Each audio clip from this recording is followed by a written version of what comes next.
Hi, Flyers, welcome to part 9 of Champion Racing Systems.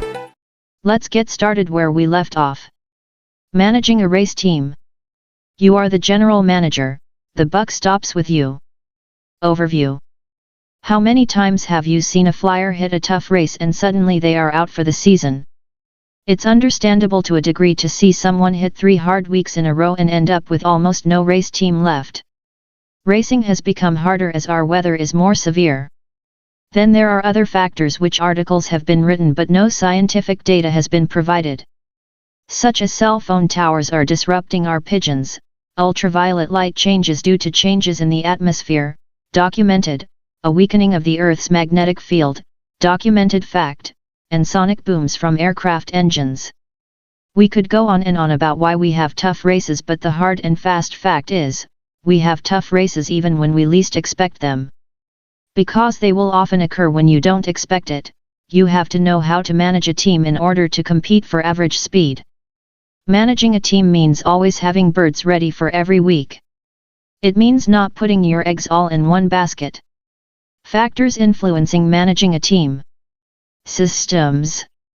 Systems provided us tool to manage a team. If you are flying widowhood, dual widowhood, or celibate, you are reducing some of the nesting factors that can make managing a team at times difficult. If you are flying a natural system, managing the team becomes at times quite the task. Most flyers learn on the natural system. If you can learn to manage your team on the natural system, you will have no problems managing a team on the other systems. Having a system means you have at least dedicated to a plan. If you've dedicated to a plan, you are halfway to managing a team. Injuries. You never know when injuries will occur. They can happen on races, during training flights, or just flying around the loft. Wherever there is a utility wire, I'm sure there's a pigeon that has hit it and busted a wing, a keel, or a leg. Any bird sent to a race is not guaranteed to come back without an injury. There have been known birds that have walked home after an injury. Tough races. A super tough race can put a top pigeon out for weeks. There's a difference between recovered enough to be shipped and recovered enough to race 100%. Don't ship a bird unless it's going to give you 100% of what it has. Not every bird is a winner, but every bird should be given the opportunity to show you what it is made of. Lost motivations. If you are flying natural and you lose a mate, you have lost that bird's motivation. Having to set up birds again with different motivations can have an effect on your ability to manage a team. Quarantine. When birds are late, 48 to 72 hours or more, they cannot be expected to jump back on the race team. You must put them on reserve at a minimum and most likely should be placed in some sort of quarantine. Count these birds out for at least a week. Distance races.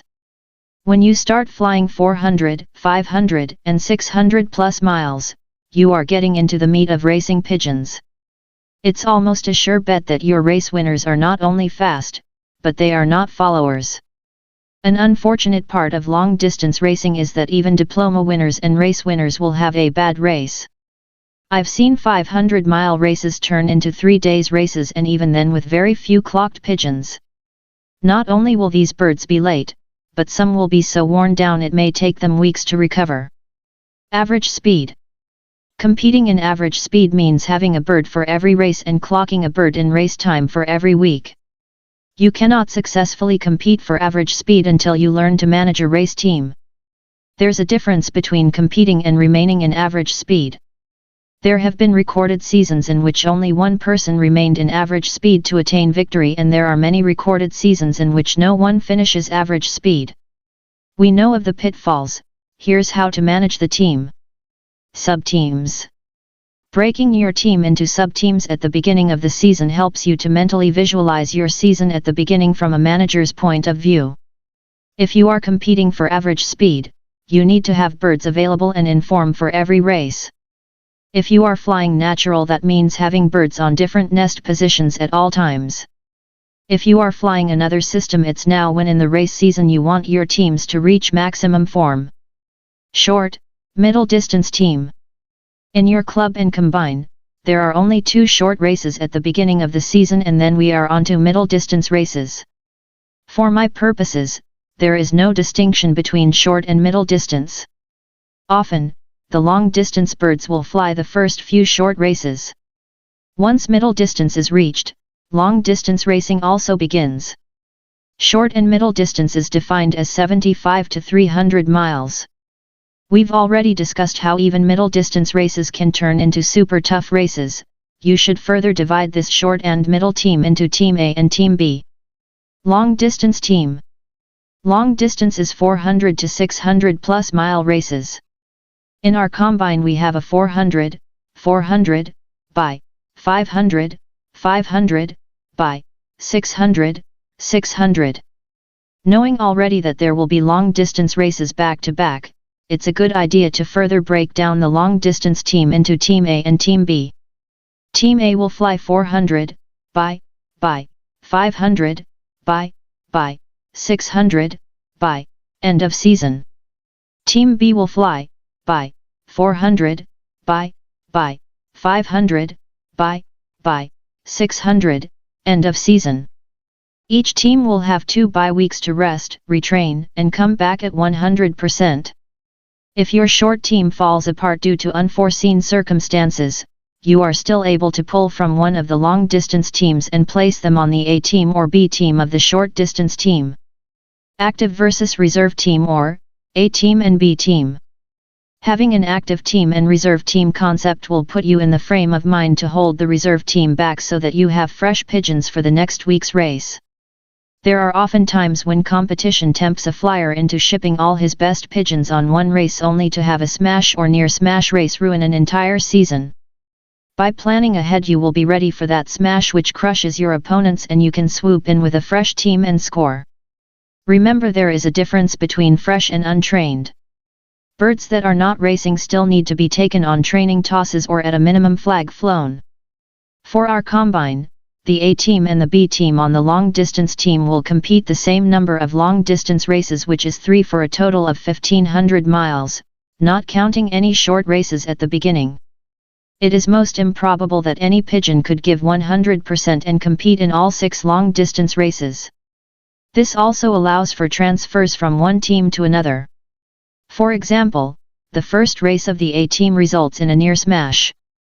A bird from that race can be switched over to the B team and receive an extra week of rest, recuperation, and training. Any birds from the B team which came home in good form could still be switched to the A team without any detriment. Short and middle distance is much more difficult as there are much more temptations. When you start out, stick to the A team and B team concept. This will prevent you from shipping all your birds to one race and having a smash. Just like the long distance team, as birds have tough races, they can be switched to the other team and given an extra week to recover, recuperate, retrain, and come out giving 100%. One temptation to avoid is taking a bird from a great performance and throwing them into the long-distance race the following weekend. Yes, there are birds that can do this with tease. But you can guarantee it's going to be a great and well-weathered race. If it turns into a very difficult race, you might have just burned an excellent pigeon. Stick to the plan. If you are going to switch a bird from the short to the long-distance team, give him a bye week, just like the long-distance team already in place. In the short, there is one variation to the A team, B team concept. I call it the active and reserve team. A well-trained, conditioned racing pigeon can fly week after week up to 300 miles when the races are good. The A team are the birds that are flying well, placing well, and are in good form. If a bird goes out of form, put it on the reserve team for next week. If a bird has a bad race and is flown down or on the wing more than 6 hours, put it on the reserve team. You will still train the reserve team, and when they switch back to the active team they will give 100%. Conclusion: have a system, have a plan, stick to the plan. Remember, as you are clocking this week's race you are already beginning next week's race. Learn to manage your team and average speed hunting will surely be on your plate. And that's it for part 9 of Champion Racing Systems. Stay tuned for the Champion Racing Pigeon Breeding and Pairing series, which will be out soon. Thanks for watching. Please like, share and subscribe.